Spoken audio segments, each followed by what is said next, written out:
Kamusta mga idol? Ako nga pala si Benji o mas kilala bilang si Sagak TV. Vlogger daw ako pero hindi ako nag-upload ng video. Tara, samahan nyo ako. Magko-content tayo. Unang biyahe nga pala natin ngayong taon at unang vlog din natin ngayong taon. At higit sa lahat, unang palpak din natin ngayong taon.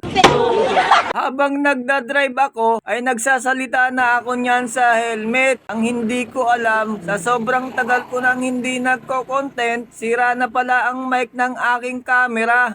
Huwag kayo iiyak. Kaya eto tayo ngayon, voice over muna tayo mga idol. Habang palabas ako ng aming subdivision, nakita ko si paring Bimbo, tinanong ko siya kung saan pupunta. Hihigop daw siya ng sabaw ng nilagang pustiso. Kaya naman, tumigil muna ako at nilapitan ko sila paring Sauro. Malapit na daw maluto ang nilagang pustiso. Siyempre, hindi ako naniniwala kapag walang ebidensya. Gusto kong buksan pero di ko pala kaya. Bulalo nga pala ang niluluto nila. Balik na tayo sa sirang mic ng aking camera. Pa-comment naman mga idol kung ano ang magandang gamitin. O baka merong may gustong mag-sponsor, baka naman. Tatanggapin ko na yan mga idol, basta wag lang mic na pang videoke. Ito nga pala ang nangyari sa buong maghapon kong biyahe. Papakita ko lang pala sa inyo mga idol, ang pinakamalupit na booking sa buong mundo. Nasukan nga pala ako ng booking na Kuya Jay dito sa SM Rosario. 30 to 45 minutes ka lang naman mag-aantay. At pag ikaw ay minalas, aabot ito hanggang 1 oras.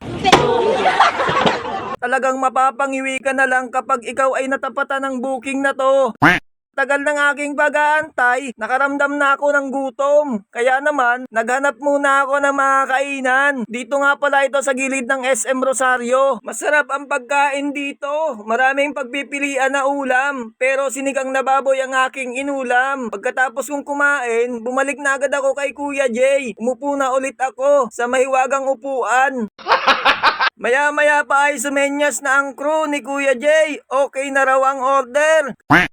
Kaya naman sobrang saya ko. Ngayon lang ako sumaya sa tanang buhay ko dahil makakalis na ako. Habang inaayos ko ito, tumawag ang customer ko. Tinatanong kung nasaan na daw ako. Nagugutom na raw ang customer ko. Kaya naman nagmamadali na ako. Pagkatapos ng 1 segundo, nasa area na agad ako ni customer. Dito nga pala ito sa Villa Excellence, dito sa Tansa, Cavite. Ayun na nga, nagugutom na nga daw ang mga kasama ni ma'am. Naiwan daw kasi ang baon nilang ulam.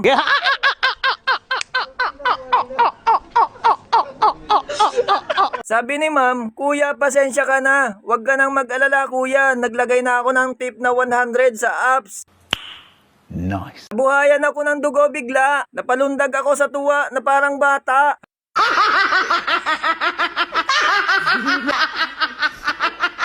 Hanggang dito na lang pala ang video natin mga idol. Kung nanonood ka at umabot ka hanggang dito at kung nagustuhan mo ang walang kwentang video na to, wag mo nang ipagdamot mga idol ang pag-like at pag-share ng videong ito. Kaya naman hanggang dito na lang tayo mga idol. Kita-kita na lang ulit tayo sa next vlog. Peace out! Yes!